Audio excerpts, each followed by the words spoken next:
Welcome, everyone. We're going to talk today about China's millennials, and in particular, China's millennials as it relates to the consumption of digital content, which obviously a tremendous and growing ecosystem in the China market. So I'm going to let each of the panelists go ahead and introduce themselves for a moment before we jump into the content.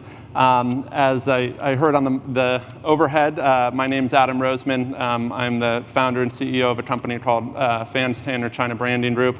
We're the largest social media content company when it comes to Hollywood entertainment and content in China, in addition to producing a whole host of video content for the China market that's digitally distributed to millennials, as well as partner with a variety of different content owners on the distribution and marketing of the content in China. And Victor, please. Sure. Hi, everybody. My name is Victor Yip. I'm with 20th Century Fox Home Entertainment.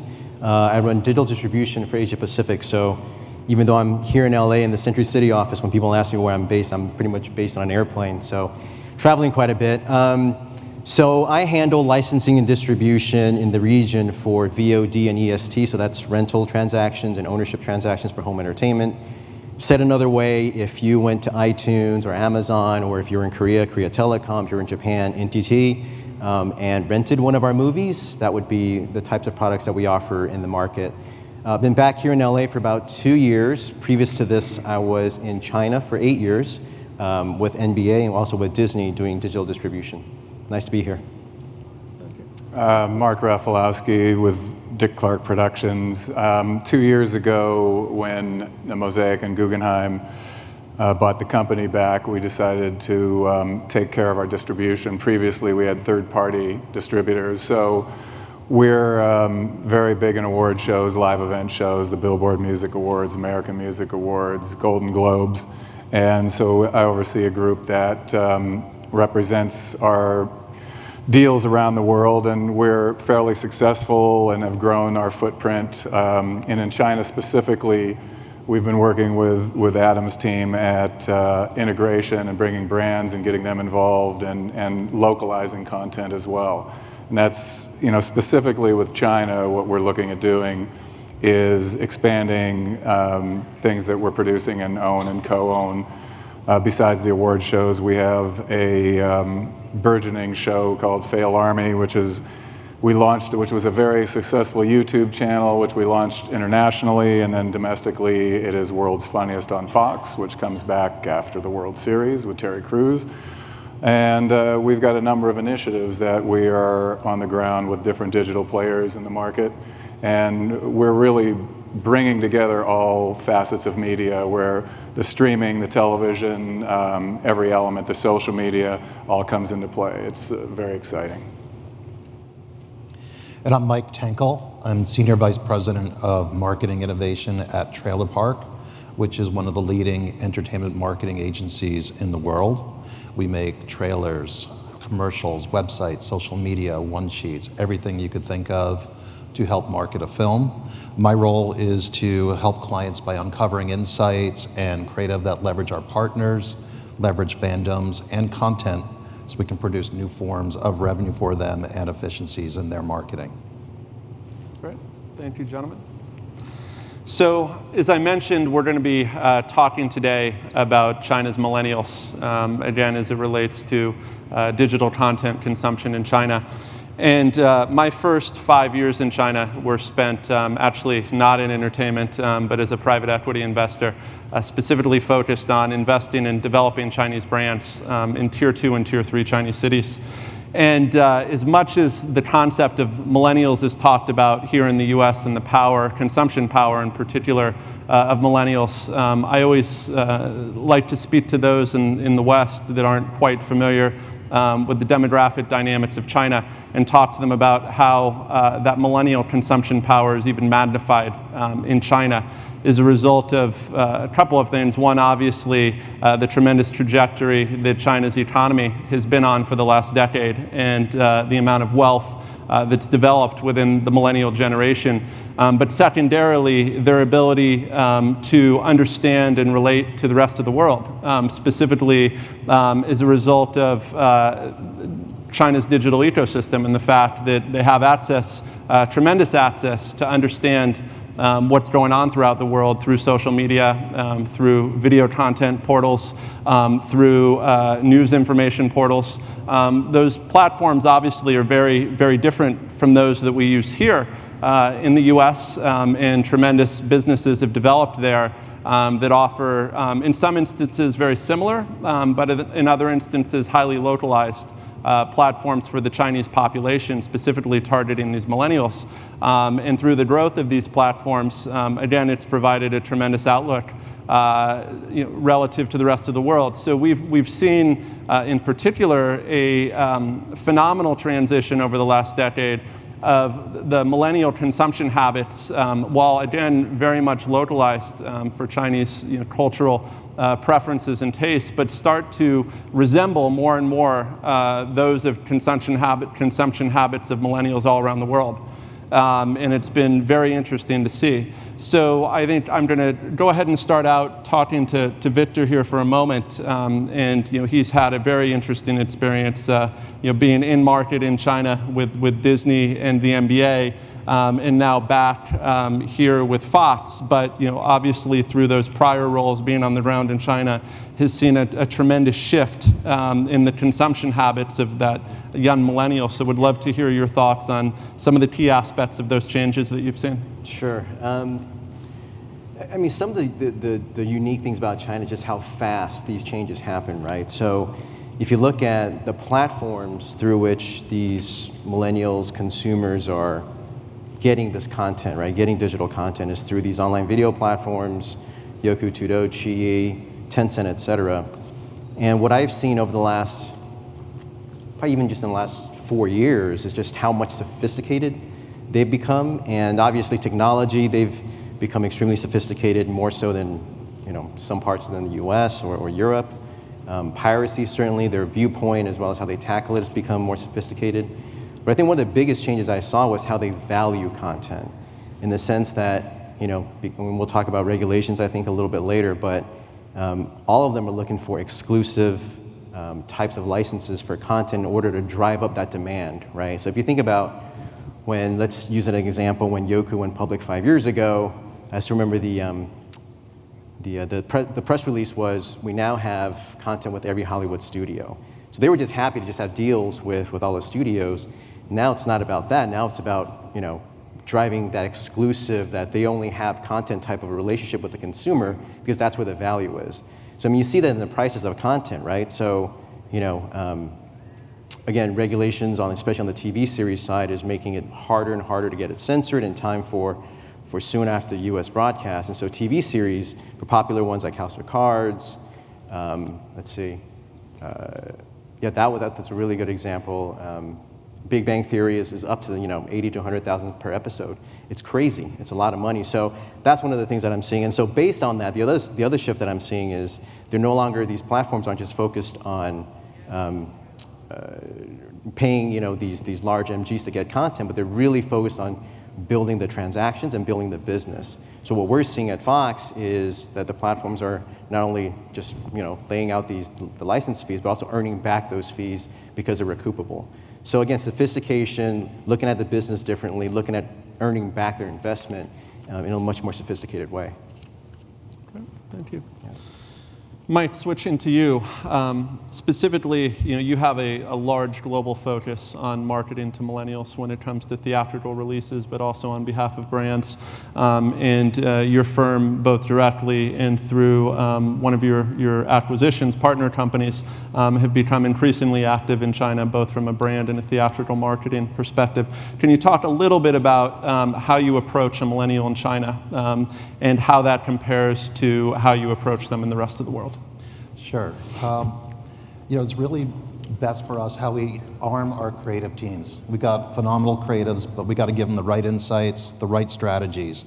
And with that, we're very fortunate to have as part of our family the Cassandra Report, which is a global study on millennials that we get to reference. It's part of our corporate family, and it provides us amazing insight. I'm going to give you a couple interesting statistics from there. For example, China's millennials tend to over-index in how they stay current with the world via online videos, brands, gossip sites, and movies. They shop online 50% more than their global counterparts. They want trustworthy, sincere brands with distinct personalities that communicate directly with them.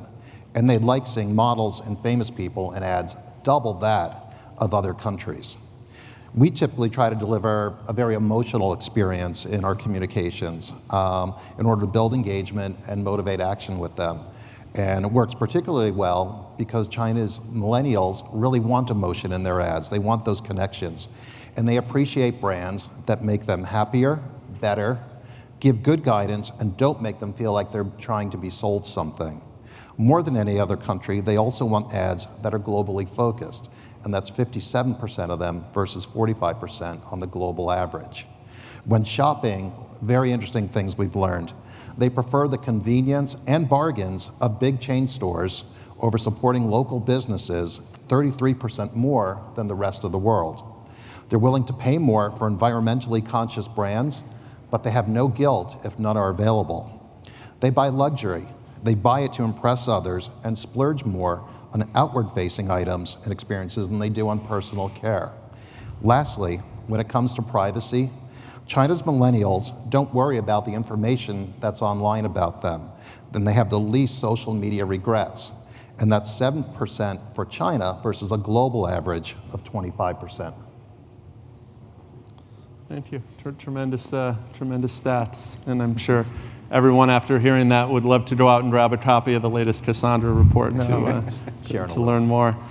Mark, over to you for a moment. You don't have the length of experience in China of Victor, having been there now, and doing business on the ground for a decade, but the last 2 years have been very intense from the standpoint of quickly getting up to speed, spending a lot of time in market, and really trying to grow a market for Dick Clark in particular, relative to both its very well-known live shows, but also now the other formats and productions that you've been launching. Can you talk to us about some of those key items that you've learned relative to how the digital ecosystem works from the standpoint of content distribution, initially relative to your live shows, which have again a long period of history and substantial brand awareness in the market? Sure. We've made incredible leaps in 2 short years. And I think a lot of that has to do with the fact that the old school approach in dealing with CCTV and or license fees, and where our content, a lot of the content, and one of the first things that we had access to getting into the market were the Billboard Music Awards. And in conjunction with your team, Adam, it ended up becoming a massive success, streaming through Youku and Tudu, and ending up with I believe like 11 million in a first live window, and I think it went on at 5 a.m. And I think one of the things that we did, though, early on in planning was presence on the red carpet, being able to start making a connection. Not just the old school mentality was, selling our show and just getting everybody to watch it. I think what we went in looking at doing is we have some major brands, and how do we not assume anybody in China knows they're there, because the reality was if it was playing on CCTV, it was reaching maybe 55 and older, which is not our demographic, but going out online, being involved in social media. And it's also the collaboration with artists who have worldwide footprints. So Taylor Swift is extraordinarily, her and her team, savvy and understand, as do most of the talent that are on our shows.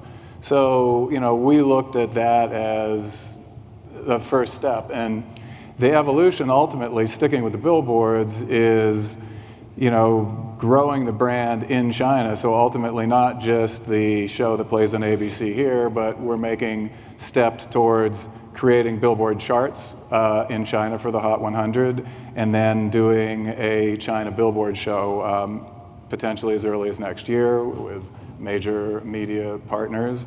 And across the board, in working with the Golden Globes, for instance, where it was and how it was distributed into market prior was, again, very old school. If it was only on the CCTV Entertainment Channel or the Movie Channel late, what we looked at is who's going to the movies, who's associating with the stars. It's the younger Chinese, and the first year being able to work together to have red carpet, again, access, to have one-on-one access in the background, so that millennial who wants to know more about it gets to see that much more about each of the stars, the celebrities. Again, pointed out to what you were, they love that interaction and getting to know, feel like they know those people more, and it works for everybody in the marketplace. So I think overall, digitally, we've been able to expand our footprint probably 100x over where it was when we were just distributed by a third party. And again, we're looking at how we can continue to integrate brands into the experience, both on the shows that we're doing domestically and how we're going to iterate them in the market. So a lot in 2 years and a lot more to come. Absolutely. Absolutely, that's great. And Mark just spoke about brand building for award shows, which many of which have a very long history and a lot of prior content to be able to leverage to create brand awareness. Mike, on the flip side, works relative to quickly, in a lot of instances, developing brand awareness for feature films that are going to be released in the market. And in China, in a scenario where you have a very short window of time, where you understand your release date and have the opportunity to go out and create a brand ahead of the theatrical release. Can you talk to us a little bit about how today you're approaching quickly building those brands, those in China, and how that differs from how you're marketing those same box office releases here in the States? Well, I think it's really different. In China, you got to think with the number of U.S. films that come out there, it's almost like having a movie recommendation engine, because the films that are coming out are the best of the best. They're the blockbusters, and there's awareness of them. The marketing windows, as Adam said, are really tight, but the awareness and anticipation for these films is incredibly high. They're global properties. And given the use of mobile, the infatuation with celebrity we've talked about, and the global coverage of the titles, everyone's really hungry for it. And so it makes our job easier, but more difficult at the same time.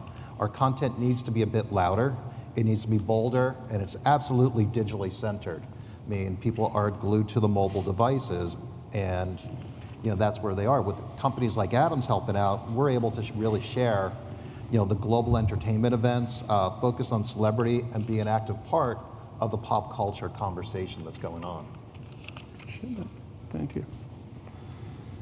Mark, you talked about some of your initial plans, but perhaps if you can enlighten us a little bit more relative to your longer-term vision on the development of the DCP brands in China as it relates to both the live shows in addition to your formats. Sure. Well, with the live shows, again, we're looking at the red carpet is something, again, with the celebrity power. It's kind of like you said, when you have a blockbuster, it precedes what the marketing that you have to do. The same thing when we have a Taylor Swift on the red carpet, when we have big names with the music shows, whether it's the Billboard or AMAs, it's usually the biggest names in music, and they transcend. And I think we, as a company domestically, have always been very good at integrating brands into this experience, and I think that's one of the things that, working with yourself in China and your group, we've found that the brands are the most powerful engine for change and getting, that, I think, immersive word out there for the shows, because they're the ones that, they get the association as well. And I think that's what's helping with everything that we've done so far with the billboards. After 2 years now, we broke ground 2 years ago by being the first live event ever streamed into China. We continue to grow with the AMAs, continue to grow. And with the Hollywood Film Awards last year, for instance, what we looked at is creating opportunities for the brands to insert themselves in a meaningful way. So We gave an international artist, kind of breakout award to Xingtian, who was just co-starring with Matt Damon in The Great Wall, which is posting right now. This is kind of what's happening. So, almost a year in advance of, understanding that, utilizing the knowledge, utilizing the ability, the platforms to kind of merge and bring brands an opportunity to get involved and sponsor in market. And again, at the AMAs, we recognized 2 huge feats last year. One with an artist who had unbelievable amount of listens, downloads, whatever, with Zhang Jie, and we gave an international artist award because as we scoured the globe, we didn't find that impact anywhere else. And from the branding standpoint, that opened up an opportunity, just like we do here with Samsung and Kohl's and other people who are integrated into our shows, the same thing into the digital. And again, that works for the brand because the brand's now associating with a well-known figure who's reaching that millennial who they're trying to reach. So cost-efficient wise, I could say by being involved with Zhang Jie and then the song of the year, Little Apple, which was downloaded 1 billion times, that integration on the Chinese side probably paid for itself 100 times over, if not 1,000 times over. And that's what we're trying to do is link and bring the brands into our shows and let them get the kind of glow that would cost a lot more to, with old traditional spots. Absolutely. It's terrific. Victor, you talked a little bit about the increase in content license fees that you're seeing in China. Not across the board, but yeah, some of it, yeah. Some of it, for the top premium properties, Right. yes. Separate from that, a trend that has been growing pretty rapidly amongst the online video portal ecosystem is the move towards production and co-production of self-owned content and developing own IP.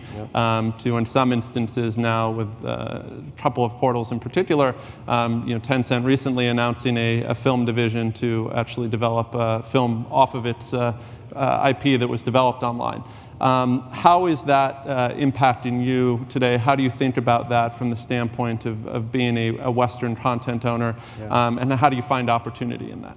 I mean, I'll speak on behalf, even though I'm not on the production side, but just generally speaking for 20th Century Fox. I mean, we just have to be much more selective in what we produce, right? So if you look at the 2 segments of our primary business, on the feature film side, as everybody in this room knows, there's a quota of 34 movies, including IMAX and 3D titles. So, as we go about, and this has been happening for, a better part of 10 years, that as we produce, as we finance the titles, the feature films, we have to be very, very mindful of the Chinese audience and what appeals to them, and obviously to the censors as well. And so being selective in that sense is important, and also being involved in the co-production locally. Right, so Bride Wars, which was, I would say, a decent hit here in the States a few years ago. We just released the local version of that in conjunction with a local producer, Buona, and it was great. It did well, 30 million box office in China, which is, up there with a good medium level title. So again, being selective, being aware of what the audience wants, not only millennials, but across the board in China. On the TV side, I think I alluded to earlier the fact that because of the new SARF regulations that came out over the last 12 months, censoring TV series takes about 4 to 6 months, which is much, much longer than before, and it's much more strict. So before, people had different ways, platforms, content providers had different ways of working with that, getting around that. Now people are much more careful. And so, we have to be much more selective now in picking that 1 or 2 series to go into one of the platforms, distributors, to ask, a good chunk of change for it. Before, again, platforms would take anything that's, that you hand them their way, from Cougar Town to, anyway, I don't want to belittle any show, but now it's, again, about the few big ones and really commanding that cost. And so that's definitely shifting our strategy for production, shifting the way that I license the content after I get it from the producers. And so the whole ecosystem is definitely shifting. And again, it's still moving, right? with SARFT and GAPP and MOFCOM and all kind of talking about regulations, it's, they're not talking to each other most of the time. And so for us as a content producer, it's kind of treading that very murky line of where do we fall as far as being careful in obviously following the regulations, but also being aggressive and producing the content that people want and licensing it in a way that at a time, for example, in a window, right? So soon after the U.S. broadcast, that still appeals to them. So again, very interesting times. I think we'll see more over the next 9 to 12 months. See how it shifts. Absolutely. Mike, switching back to brand marketing. Trailer Park obviously has a tremendous business separate from studio marketing in terms of marketing on behalf of consumer-facing brands.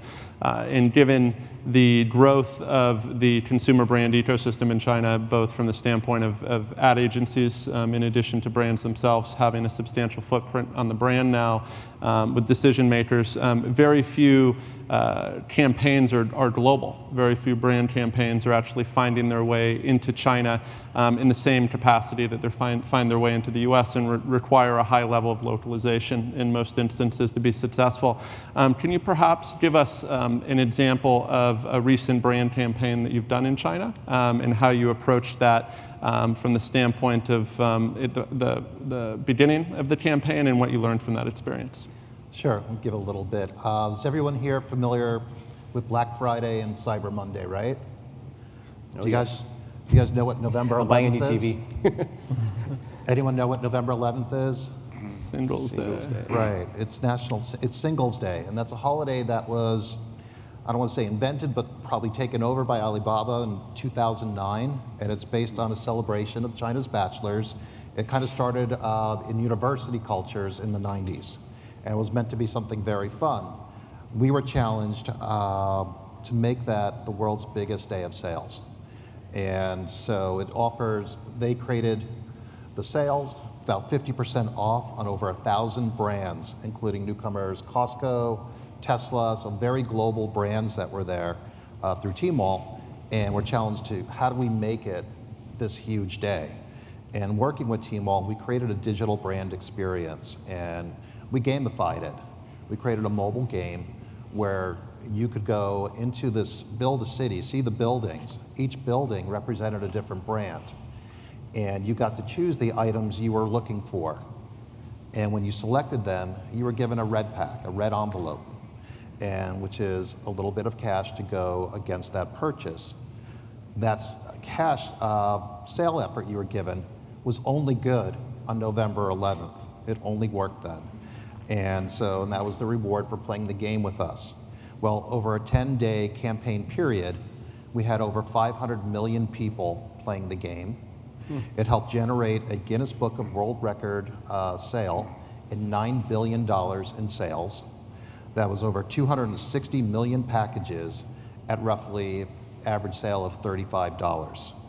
And that was up from the previous year, which was 5.75 billion, and the year prior, which was about a third.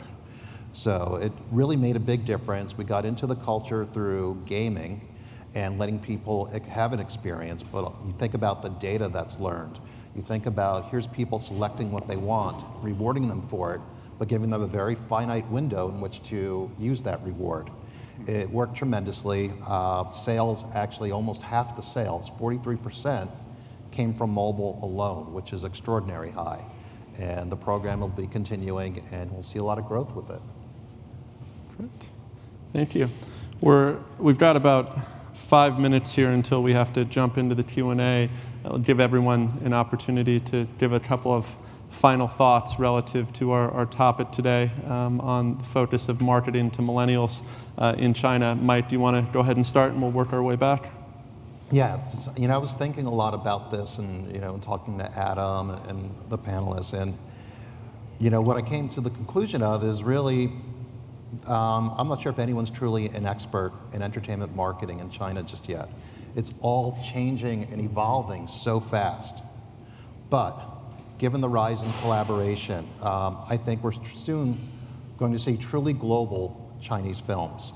They're going to be marketed to global audiences, and they're going to be talked about like any other blockbusters. But to get there, What I'm asking for is for everyone, continue to teach us about the Chinese market and the Chinese audience, but let us teach you about the American audience as well. And there we'll find the midpoint where we could all build these global properties and market them together. Thank you. And Mark, given the tremendous growth over the last couple of years, a couple of final thoughts on what's coming? My expectations are unlimited just because so far we're literally somewhere between 10x and 20x over where we were prior to being in the market, just as a third-party push. I think that really gets down to, again, our interaction with the brands and being able to also localize. And I think the push that we have is going to be continually creating, utilizing both our brands and looking at how the sponsors who are aligning with us in the rest of the world and now in China, what we can do to, again, enhance the shows and create the local versions, the version that means more to the Chinese viewer, especially the millennial watching the show. Good. Victor? I think I had a interesting, revelation, if you will, when I went from sports to film and TV, in the sense that it really crystallized for me how emotional millennial consumers are in China, and I'll tell you what I mean. Across the board, everywhere I went when I was with the NBA, and whether it was just traveling with some of the sports stars or going to the games, you could see it in consumers' eyes and how they engage with the sport and with content that they really, really love. And I haven't seen that really, I've traveled throughout Asia and did business in Europe before as well, and it really really amazed me, how the Chinese millennial really connects with something that they love and something that they're emotional about. And I think Mike alluded to it, the way that you're marketing your clients' products and or services is all about capturing that emotion. And I think that works really, really well with the Chinese consumer. I mean, not that there's no connection with film and TV, but if you think about the trend of fanboy movies, the Marvels and et cetera, that's all about emotion, right? You identified with that franchise or that superhero when you were younger, and again, I see that more so than ever in China. So as this crowd is thinking about reaching millennials, it's all about, and this shouldn't be a surprise, but again, more acute in China that I saw is tugging on that emotion, making that connection through mobile, through digital platforms, and making it social. I think that adds to the emotional aspect of anything that you do with a digital consumer. And again, from my perspective, because I license and distribute content, it's reflected in the value, right? So, I guess to my dismay, after I left, the NBA license fee kept going up and up and up, and I wasn't able to partake in that. But again, it's because of how much again that connection has been built now with the Chinese consumer. I think it's going to continue. Terrific. Thank you, gentlemen. I think now we'll go ahead and open it up for questions, if anyone has them.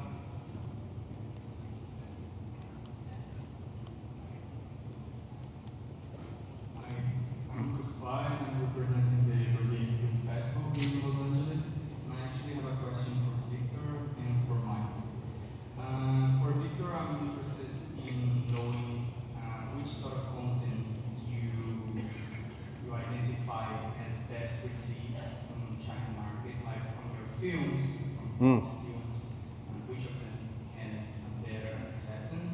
And when you talk about censorship, which are the organs actually responsible for that? How do you modify the film because of that? Right. So, I mean, the live action movies. I mean, it's hard to say across the board, right? Because the Chinese moviegoer is extremely sophisticated. Very broad-based, from teenagers all the way to older adults. So it's hard to say any particular genre is popular. But what we find is, and especially 20th Century Fox, we do very well with live action movies, and so that is a genre that we particularly focus on in China. and we've done very well. As far as censorship goes, I mean, it's the same across the board, right? For all the studios, we listen to the censors. You know, whatever we got to take out, we'll take out, because it's just too important of a market. Could you give an example? You know, I'm not on that side of the business. It's hard for me to think of a particular. Why don't we connect afterward, and maybe I'll give you something specific. But yeah, I'm not on the censorship side. So. Right. And for Mike, again, taking the approach of advertising a film, like through the trailers, how does that actually, how a film that you actually had to sell here or there, how did it change? What did you have? What kind of approach? What do they want to hear from a movie to be sold there? So for US films going over to China? So look, like any film, you want to understand your audience and what resonates with the audience. We always look at the fandoms, we look at the plots, we look at what's interesting and who it's going to resonate with. And so content will be focused towards that group. It'll play it up a bit more. The Chinese audiences tend to want a bit more in their trailers and commercials than US audiences, where it's a little more focused. But it's also because we have much longer marketing windows, and so we stage things differently. And it's, you know, paying attention to those learnings, understanding what time you have, and just really knowing your audience that makes the difference. Right. Thank you. And from a Brazilian perspective, we just got done broadcasting Rock in Rio last night, 7 nights to China for the first time awesome. live, on the TV. So, Good news. yes, indeed. Please. Hi, I'm also a Chinese. I'm studying communication here, and I have a question for Adam and Victor, and also you guys. Because you have mentioned that China has a big market for both like film or any entertainment things. You can have the shopping from film to retailing and any other things. But do you find lost when you do marketing or promotion in China, because we have so many platforms of like social networks, and you have so many strange ways to reach your audience, and do you only depend on these big ones like maybe Tencent or other platforms or like Youku's, such kind of big ones, or do you risk? Do you manage to risk your promotion or marketing in any other new platforms or any new ways? You want to take it? You want me to take it? You can start. Okay, sounds good. So we have a whole host of content that's online in China. In all instances, if we're talking about video content, the video content is going to sit on a video portal, typically one video portal. And we have different collaboration with different video portals based on where their strength is, whether it's sports content, music content, US TV related content. Whoever we have found to be strongest in that area, we tend to try to partner with in the event that we're able to reach a distribution deal with them. Secondarily, what we've found is that clearly it's key to negotiate promotional resources with your video portal partner and ensure that they're going to give you the promotional resources that are going to generate audience. But what we try to do in all instances is to wrap that with a very heavy social promotion.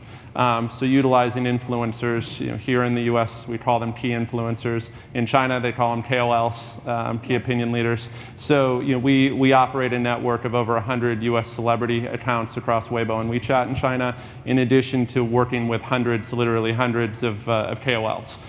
So that whenever we have a marketing campaign, whether it's marketing content or marketing a brand, we're looking and understanding the demographic of that content and that brand, looking for the right influencers, whether it be celebrity or local Chinese influencers that are targeting fashion, entertainment, film more specifically, and we try to marry up the demographic group of followers of that particular key influencer with whatever campaign that we're marketing. Okay. I'm actually going to defer to Mike in a sec, but I mean, again, with the NBA, it was, we used a broad platform, so Weibo and Weixin on generating buzz for the league, for the players, for the games, and I think when we were there, at least when I was there, it was, we had the most number of followers for a institution as opposed to an individual. So we just used the broad, far-reaching, you can call it mass market platforms. It was very effective. And with a Hollywood film, we're typically not creating the audience in China. It already exists. So what we're doing is Yes. feeding it, managing it, trying to guide it, arm it with new official content, as opposed to many times here, we're starting off from scratch. There it exists, and so it's about harnessing it, sharing with it, and letting them know we're partnering with them, so the fans have something that really excites them. Okay. Thank you. Thank you. Hi, I'm Money Trend, Future X TV. I want to know from the panelists, is it possible that the millennial generation that's in China now is using Renren or other platforms to push more awareness of films past the limit that they're giving for 34 films that they're letting into the country? Are they sharing more content for films they know are not going to play or not going to be exhibiting, or even for TV shows or putting up photos where they know that's not going to play yet, or it's going to go past the limit, and that's going to maybe force the government to increase the limit? Do you think that social media side can help that or influence that situation with millennials? Anyone want to take it? Was the question, how do we leverage social media to increase the quota Yes, system it for can, films, or something like is that? our millennials, could they be influencing the quota because they're actually pushing more content on their own, sharing more videos or things, because they obviously know about all the big tentpole movies. They know what they're playing in LA and New York, everywhere else, and there's more than 34 superhero movies coming out probably next year. You know, I haven't, should I give it a shot? Yeah. I haven't really thought much about that because the quota system has been in place for certainly ever since I've been in the business, and it was increased from 20 to 34. I don't know, 6-7 years ago. And I know obviously the government in China Film is constantly evaluating it, talking to the studios about it. I'm not involved in those. Yeah, I mean, it's a demand-driven business, and not that I would encourage the millennials to revolt and start putting that up on Weibo and saying they want more movies. But your general train of thought is right. I think the millennials, digital consumers are demanding more and more content, and they're creating the content, right? And so, absolutely, 34 is not enough, and that's not just Hollywood, that's everywhere, that's global.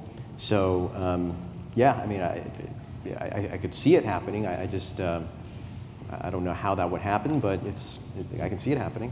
Yeah, and I believe that what it's creating is an opportunity for VOD, and in particular is the growth of these films from a social perspective becomes more and more prevalent in China. You see things like Tencent's Hollywood VIP program that they've put in place now with a number of studio licensing partners. I think initially, Warner was the first to put that in place with them, where they're for the first time starting to generate some SVOD revenues, and that over time, that has a great opportunity for further development, so that even if a film isn't getting in the box office, it can be viewed online through VOD. Thank you. Hi, I'm Marvin with the Hollywood Weekly magazine.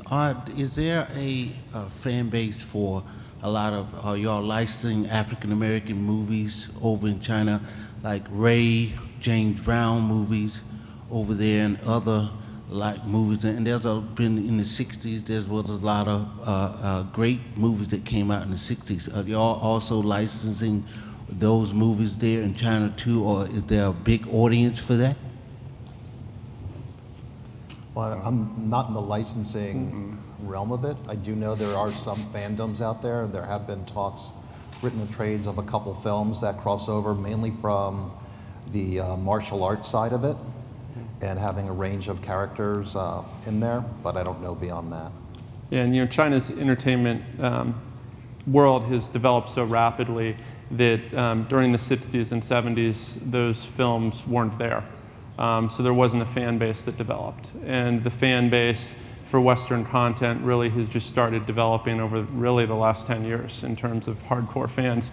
And during that period of time, as Victor and Mike talked about, it's largely been driven by, in most instances, the genre of the film, with a lot of that being built around special effects, action, superheroes. So if you look back at films in the 60s and 70s, clearly we were at a different point in time. in the development of special effects, for example. So as a result, I haven't seen the fan base developing for old films of any type, whether you're talking about African American films or non-African American films in this market, more sort of global films, just based on the fact that the content was never distributed there in its first life. Are you with a production company? No, I'm with the Hollywood Weekly magazine. Got it. I was going to say you follow how Empire does in The same China. thing, yeah. 'Cause that's one of our shows, and It's doing very well. in China, is Yeah, it? Okay, it's so doing there you very go. well. That's absolutely one indicator. It was a breakout hit for us last season. Season 2 just started last week on Wednesday. So if Empire does well there, and the hip hop culture and music does well, then I would, you asked about James Brown. That's certainly something that's, in the similar genre. Yeah, it's on Sohu and I believe Tencent as well. Yep. Right? Yep. So. Yep. Thank you. Thank you. Hi, my name is Ruby. I was wondering, in marketing towards millennials, do you anticipate any platform that will have an increase in a millennial community that will produce different content that is, specifically oriented towards millennial? Like, for instance, some of the channels on YouTube or Vimeo? Well, each of the online video portals today have gotten into self-production, as we talked about, and are developing content specifically for their demographic, and in a lot of instances doing a very good job of that. What exists in the U.S. Like today? IGE with Fail Army? Absolutely, Yeah. absolutely. And what you have in the U.S. today is you have beyond channels, you have MCNs, or now they're calling themselves MPNs, multi-platform networks in the U.S., the major studios, the Full Screens, the Collective Digitals of the world that started out initially as content aggregators and operating as a sales force to help to better monetize independent creators of digital content, now are really becoming producers of content themselves and are opening and creating studios. I think there's a tremendous opportunity for that in China, as today, most of the content that historically has become popular in China has been that content that has been heavily marketed by the video portals. But there's a great opportunity for sort of homegrown content development, similar to what happened here, starting really only 5 or 6 years ago. So I think that market definitely exists in China. I think it will develop, but I think we're 5 or 6 years behind where it is today. And I think it's going to be a matter of an ability for young people who are creating content similar to here to start to see that content can be monetized. So when its brands start partnering with those content developers that are creating that homegrown, what they call creator content here, and when you start seeing CPMs elevate for video views there, similar to what they've done here on YouTube and other platforms, then I think you'll start seeing that ecosystem grow a lot more. Okay, thank you. Thank you for all this inspiring idea. My name is Aina, and I'm from China, so you can call me Aina from China. I have a question for Victor. So, like you mentioned, when you offer content, you think about the audience, what they want. But for Chinese philosophy, we think like entertainment, especially arts, we hope they can help society, like help people get a better value and good for their life. So when you offer content, do you think it's your responsibility to think what effect they will cause for Chinese society? Like, if you can tell me honestly. Thank you. I mean, yes, we are a very socially responsible company as 20th Century Fox, when I offer content, I wouldn't, quite characterize that as whether we care or don't care about the general society in general. I think we try to entertain, right? We're a studio. We want to entertain folks, and we believe that entertainment makes people's lives better, whether it's on, digital platforms, on the big screen, or at home, which is the business that I'm in. And so, yeah, I mean, from that sense, we certainly don't want to put out inappropriate content, certainly not in China, and wouldn't have passed the censors anyway. But, I mean, Mark can speak to this too. Look, at the end of the day, we're just trying to entertain folks and create a happy consumer, right, in front of the television. I mean, it's on a level of an adaptation from the previous question.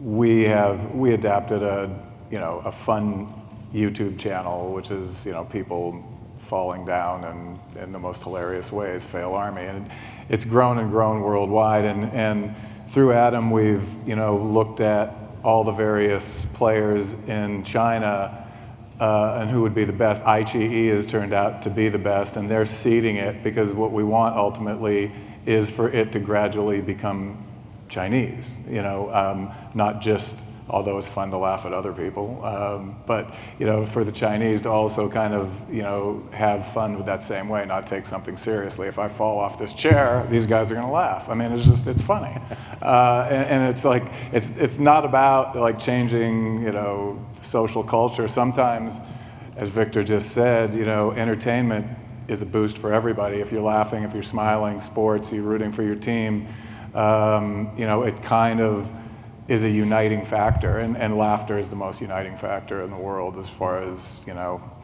anything goes. So I don't know that any of us are out to change the world. We certainly don't want to make it a worse place, and if we can make people laugh and be entertained, I think that's a win. Yeah, thank you. Like American movie, they inspired a lot of our generation people. So I hope for my children we will have more beautiful American movies. Thank you. Thank you. Thank you. Terrific. Well, we're out of time, so that worked out well. So that'll give us the chance to fall off the stage on our way out and get some good content for Fail Army. So thank you, everybody. Thank you.